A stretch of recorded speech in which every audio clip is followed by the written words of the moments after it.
শিক্ষার্থীরা আসসালামু আলাইকুম। আমি কবির অ্যাকাউন্টিং হবের পক্ষ থেকে তোমাদেরকে স্বাগত জানাচ্ছি। আজকে আমি নবম দশম শ্রেণীর হিসাব বিজ্ঞানের যে 2026 সালে যে বইটি দেওয়া হয়েছে সেই বই থেকে দশম অধ্যায়ের অনুশীলনীর 5 নম্বর অঙ্ক তোমাদের সামনে এখানে আলোচনা করব।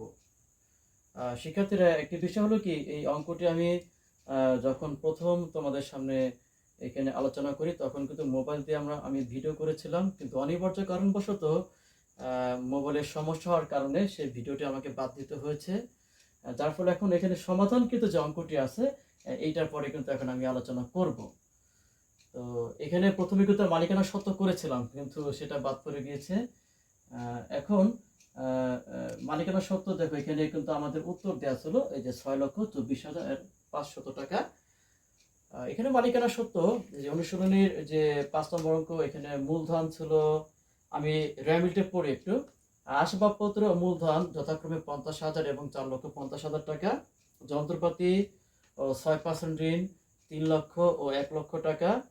প্রাপ্য হিসাব ও প্রদেয় হিসাব 1 লক্ষ ও 70,000 টাকা। অতিরিক্ত মূলধন 80,000 টাকা। প্রাপ্য নোট ও প্রদেয় নোট যথাক্রমে 10,000 ও 20,000 টাকা। অগ্রিম বেতন ও বকেয়া শুল্ক 20,000 ও 10,000 টাকা। ব্যাংক জের মানে ব্যাংক ব্যালেন্স 90,000 টাকা। ইজারা সম্পদ 20 বছরের জন্য 2 লক্ষ টাকা। সরঞ্জাম বিক্রয়জনিত মুনাফা 20,000 টাকা। ঋণের সুদ ও প্রাপ্ত কমিশন 2,000 ও 10,000 টাকা। ক্রয় ও বিক্রয় 2,28,000 এবং 3,90,000 টাকা। প্রারম্ভিক মজুত পণ্য 20,000। 9% বিনিয়োগ 1/9/2025 1 লক্ষ টাকা। সমন্বয়ে যে তথ্যগুলো দেওয়া আছে, অগ্রিম বেতনের 10,000 টাকা মেয়াদ উত্তীর্ণ হয়েছে। অলিখিত ধারে ক্রয় ও আন্তঃফেরত যথাক্রমে 12,000 ও 10,000 টাকা। আসবাবপত্র ও যন্ত্রপাতির উপর 5% হারে অবচয় ধার্য করতে হবে। শোরুম ভাড়া বাবদ চেক প্রদান 10,000 টাকা, যা হিসাবভুক্ত হয়নি। ব্যবসায় বছর শেষে মজুত পণ্য 25,000 টাকা। তো আমি আগে যেহেতু বলেছি, এটা কিন্তু আমার আগের ভিডিও, অঙ্কটি কিন্তু এখানে সমাধান করেছিলাম, কিন্তু সেটা ফরম্যাট হয়ে গিয়েছে বা ভিডিওটি এখানে সমস্যা হওয়ার কারণে সেটা মোবাইলে শো করে নাই, বিধায় আমি আবার সেই ভিডিও মানে অঙ্ক সমাধান সেটা নিয়ে এখানে আলোচনা করব। মালিকানা সত্ত্ব এখানে করতে গেলে 3টা তথ্য দেওয়া ছিল। একটা মূলধন 4,50,000, অতিরিক্ত মূলধন এখানে তোমার দেওয়া আছে 80,000 টাকা, এবং নিট মুনাফা এখানে 94,500 টাকা, যেটা বইতে দেওয়া ছিল। এই 3টা যোগ করে টোটাল মালিকানা সত্ত্ব কিন্তু 6,24,500। আমি আবারও বলছি, মূলধন 4,50,000, অতিরিক্ত মূলধন 80,000 যোগ নিট মুনাফা 94,500 টাকা। এই 3টা যোগ করেই 6,24,500। এখন মালিকানা সত্ত্বের সাথে কিন্তু এর সাথে আরো কাজ থাকতে পারে। মূলধন, এটার সাথে অতিরিক্ত মূলধন তো এখানে যোগ করেছি, সেটা থাকলে যোগ করতে হবে। সমন্বয় যদি মূলধনের সুদ বের করতে বলে সেটা যোগ করতে হবে। সাধারণ সঞ্চিতি বা সঞ্চিত তহবিল আমাকে যোগ করতে হবে। তারপরে উত্তোলন বাদ যাবে, পণ্য উত্তোলন, আয়কর, জীবন বীমা প্রিমিয়াম বাদ দিতে হবে, এবং সমন্বয় যদি উত্তোলনের সুদ আমাকে বের করতে বলে সেটাও বাদ দিতে হবে। সর্বশেষে আমরা নিট মুনাফা থাকলে যোগ করব, এবং নিট ক্ষতি হলে আমরা বিয়োগ দেব। নিট মুনাফাটা আর নিট ক্ষতির কাজটা আমরা সবার শেষে এখানে করব। তো এখন আমরা দ্বিতীয় ধাপ আর্থিক অবস্থার যে বিবরণী সেটার সমাধান দেওয়ার চেষ্টা করব।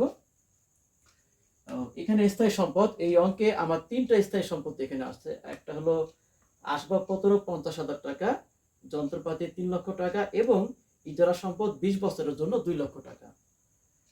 আসবাবপত্র 50,000 টাকা প্রথম করে সমন্বয় আমাকে বলেছে আসবাবপত্র ও যন্ত্রপাতির পরে 5% অবচয় ধার্য করতে হবে। এই যে 5% অবচয়, এইটা কিন্তু একবার আসবে পরিচালন ব্যয়ের মধ্যে, আর একবার আমাকে এখান থেকে বিয়োগ দেখাতে হবে। তো এই 5% করলে কিন্তু 2,500 টাকা আসে, সেটা বিয়োগ দিলে এখানে ব্যালেন্সটা 47,500। যন্ত্রপাতি 3 লক্ষ টাকা, এটার পরে 5% করলে কিন্তু আমাদের আসে 15,000 টাকা। যন্ত্রপাতি 3 লক্ষ মাইনাস অবচয় সঞ্চিতি 15,000 বিয়োগ দেওয়ার পরে 2,85,000 টাকা। ইজারা সম্পদ 2 লক্ষ টাকা ছিল, এটা 20 বছর মেয়াদ, অর্থাৎ এই সম্পত্তিটি 20 বছরের জন্য কিন্তু ইজারা না হয়েছে।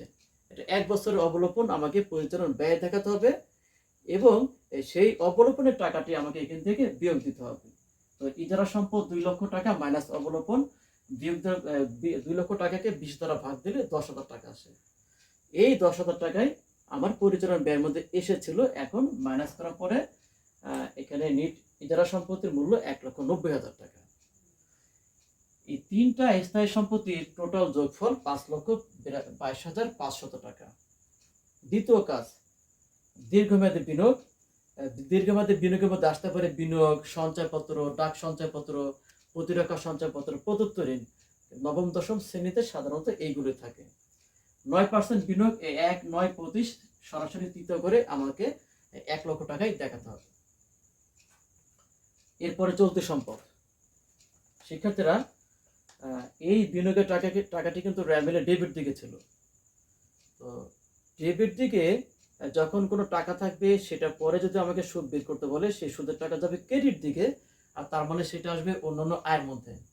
এখন এই বিনিয়োগ তিনি এখানে 9 মাসের 1 তারিখে, 25 সালের 9 মাসের 1 তারিখে বিনিয়োগ করছেন। এই অঙ্কটার ক্লোজিং মাস হলো 2025 সালের 31শে ডিসেম্বর, জানুয়ারি থেকে ডিসেম্বর পর্যন্ত কিন্তু তিনি 9 মাসের 1 তারিখে বিনিয়োগ করছেন। যেখান থেকে তিনি বিনিয়োগ করছেন তাকে ওই মাস থেকে সুদ দেওয়া হবে, তাকে কখনো জানুয়ারি মাস থেকে সুদ দেওয়া হবে না। 9 মাসের 1 তারিখে যেহেতু বিনিয়োগ করছেন, 9, 10, 11, 12 এই আর্থিক বছরে এই বিনিয়োগের পরে 4 মাসের সুদটা দেওয়া হবে। এই 4 মাসের সুদের টাকা আমার এখানে 1 লক্ষ টাকার পরে 9% করে 9,000 টাকা আসে, এবং এই 9,000 টাকাকে যদি আমরা ভাগ 12 গুণ 4 দিই তাহলে আসবে এখানে 3,000 টাকা। তার মানে অন্যান্য আয়ের মধ্যে বিনিয়োগের সুদটা আমাকে 3,000 টাকা দেখাতে হবে। পাশাপাশি এই টোটাল বিনিয়োগের সুদের টাকাকে বকেয়া ধরতে হবে। আসলে এটা কিন্তু আয় হলো, এই বিনিয়োগের সুদের টাকাটি পাওয়া যায় না, যার ফলে আয় বকেয়া হলে সম্পদ, যার ফলে বকেয়া বিনিয়োগের সুদ আমাকে আবারও চলতি সম্পত্তির মধ্যে অন্তর্ভুক্ত করতে হবে। এই যে বকেয়া বিনিয়োগের সুদ এখানে 3,000 টাকা। এরপরে এই র্যামের প্রাপ্য হিসাব, মানে দিনাদার 1 লক্ষ টাকা দেওয়া ছিল। এই প্রাপ্য হিসাবের সাথে আমাকে সমন্বয় অলিখিত আন্তঃফেরত দেওয়া ছিল 10,000 টাকা, মাইনাস করতে হবে। দিনাদারের সাথে আরো যোগ বিয়োগ আছে। দিনাদার বা প্রাপ্য হিসাবের সাথে অলিখিত ধারে বিক্রয় যোগ করতে হবে, অলিখিত আন্তঃফেরত যেটা দেওয়া ছিল এই অঙ্কে বাদ দিতে হবে, নতুন কুরিন বাদ দিতে হবে, এই অঙ্কে সেটা নেই। আবার নতুন কুরিন সঞ্চিত বাদ দিতে হবে, এই নিয়মটাই কিন্তু এই অঙ্কের মধ্যে দেওয়া নেই, যার ফলে শুধু আন্তঃফেরত বাদ দেওয়ার পর এখানে 90,000 টাকা। প্রাপ্য নোট বা প্রাপ্য বিল, এখানে প্রাপ্য নোট বা প্রাপ্য বিল ডেবিট দিকে 10,000 টাকা দেওয়া ছিল, এই যে প্রাপ্য নোট এখানে 10,000 টাকা। এরপরে আসবে অগ্রিম বেতন। অগ্রিম বেতন এখানে 20,000 টাকা দেওয়া ছিল, অর্থাৎ খরচ বকেয়া হলে যেরকম দায়, খরচ অগ্রিম হলে সম্পদ, কিন্তু এখানে কিন্তু অগ্রিম বেতন 10,000 টাকা দেখানো হয়েছে। র্যামেলে ছিল 20,000 টাকা, এখানে 10,000 টাকা। তার কারণ সমন্বয় বলা আছে অগ্রিম বেতনের 10,000 টাকা মেয়াদ উত্তীর্ণ হয়েছে। মেয়াদ উত্তীর্ণ হওয়া মানে সেটাকে খরচে রূপান্তর হয়েছে বা সেটাকে খরচ ধরতে হবে। একটা স্টাফকে যদি অগ্রিম বেতন দেওয়া হয়, সেটা মেয়াদ যদি উত্তীর্ণ হয়ে যায়, মেয়াদ উত্তীর্ণ হলে সেটাকে খরচে রূপান্তর করতে হবে। তো 20,000 টাকা অগ্রিম বেতন দেওয়া হলো, তার যদি 10,000 টাকা মেয়াদ উত্তীর্ণ হয়ে যায়, আর বাকি 10,000 টাকা বেতনকে আমাকে এখন অগ্রিম ধরতে হবে, এবং এইটাই আমাকে চলতি সম্পত্তিতে অন্তর্ভুক্ত করতে হবে, যার ফলে অগ্রিম বেতন এখানে 10,000 টাকা। এরপর আছে ব্যাংক জের বা ব্যাংক ব্যালেন্স 90,000 টাকা। এই যে 90,000 টাকা এখান থেকে শোরুম ভাড়া বাদ দেওয়া হলো। তার কারণটা হলো সমন্বয় বলা আছে 4 নম্বরে, শোরুম ভাড়া বাবদ চেক প্রদান 10,000 টাকা, যা হিসাবভুক্ত হয়নি। এটা শোরুম ভাড়া বাবদ 10,000 টাকা চেক দেওয়া হলো। এই শোরুম ভাড়া কিন্তু একটা বিক্রয় সংক্রান্ত খরচ, এটা একবার পরিচালন ব্যয় কিন্তু আসবে। সমন্বয় যদি কোনো লেনদেন থাকে, সেটা কিন্তু একের অধিক কাজ হবে, 2 বার 3 বার 4 বারও কিন্তু সেই কাজটা হতে পারে। তো এই শোরুম ভাড়াটা একবার পরিচালন ব্যয়ের মধ্যে আসবে, আর একবার ব্যাংক থেকে বাদ দিতে হবে, কারণ চেক প্রদান করা হয়েছে, আর চেক প্রদান করলে কিন্তু ব্যাংক থেকে টাকাটি কমে যায়, হিসাবভুক্ত করা হয়নি, যার ফলে আমি এখন এটা হিসাবভুক্ত করলাম। বাদ দেওয়ার পরে আমার প্রকৃত অর্থে ব্যাংক ব্যালেন্স এখন 80,000 টাকা। রিয়ামিলে আমাদের কোনো চলতি সম্পদ নেই, সমন্বয় আছে সমাপনী মজুত পণ্য 25,000 টাকা, এটা সমাপনী মজুত পণ্য 25,000 টাকা। তাহলে কি কি আসলো? বকেয়া বিনিয়োগের সুদ, প্রাপ্য হিসাব থেকে আমরা অলিখিত আন্তঃফেরত বাদ দিলাম, প্রাপ্য নোট, অগ্রিম বেতন, এখানে 20,000 টাকা দেওয়া ছিল, 10,000 টাকা আসছে কারণ 10,000 টাকার মেয়াদ উত্তীর্ণ হয়ে গিয়েছে।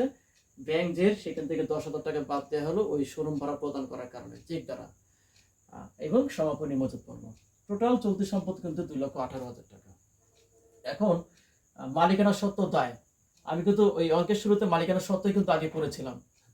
এখন সেই মালিকানা সত্ত্বের উত্তর দেওয়া ছিল যে 6,24,500, এই যে মালিকানা সত্ত্ব 6,24,500। এরপরে দীর্ঘমেয়াদী ঋণ, এই অঙ্কের মধ্যে একদম দ্বিতীয় আসবাবপত্র মূলধনের পরে দেওয়া ছিল যন্ত্রপাতি ও 6% ঋণ। এই 6% ঋণ ছিল 1 লক্ষ টাকা, এই 6% ঋণ এখানে 1 লক্ষ টাকা দেখানো হলো। এরপর আসবে চলতি দায়। বিনিয়োগ যেরকম দীর্ঘমেয়াদী বিনিয়োগ, এটা সুদ কিন্তু চলতি সম্পত্তির মধ্যে আসবে, ঠিক তদ্রূপ ঋণ যেরকম দীর্ঘমেয়াদী দায় এবং এটা সুদ কিন্তু আমাকে চলতি দায়ের মধ্যে অন্তর্ভুক্ত করতে হবে। 1 লক্ষ টাকার পরে 6% করলে 6,000 টাকা আসে, কোনো তারিখ কিন্তু দেয়া নেই, তার মানে পূর্ণ বছর বা 1 বছরের সুদই কিন্তু এখানে আসবে। 6,000 টাকা আসলো, দেখো এখানে কিন্তু 6,000 টাকা দেখানো হয় না, এখানে 4,000 টাকা দেখানো হয়েছে। তার কারণটি হলো আমাদের রেয়াবিলে এখানে ঋণের সুদ ও প্রাপ্ত কমিশন নামে এটা লেনদেন দেওয়া আছে, ঋণের সুদ দেওয়া আছে 2,000 টাকা। তার মানে হলো আমার ঋণের সুদ বের হয়েছে 6,000 টাকা, এর মধ্যে আমি তাকে ইতিমধ্যে 2,000 টাকা দিয়ে দিয়েছি, তার আমার সম্পূর্ণ টাকা কিন্তু বকেয়া না। 2,000 টাকা দিয়ে দেওয়ার ফলে যার কাছ থেকে ঋণটা নিলাম তাকে যদি আমি 2,000 টাকা সুদ দিয়ে দেই, তাকে এখন কয় টাকা সুদ দিতে হবে? আরো 4,000 টাকা দিতে হবে। যার ফলে আমার ঋণের সুদ কিন্তু ব্যয় কিন্তু 6,000 টাকা, কিন্তু বকেয়া কিন্তু 6,000 টাকা না, 2,000 টাকা বাদ দিতে হবে। বাদ দিলে সে এখন আমার কাছে 4,000 টাকা পাবে, এইটাই বকেয়া। আর খরচ বকেয়া হলে দায় বিধায় বকেয়া ঋণের সুদ এখানে 4,000 টাকা আসবে।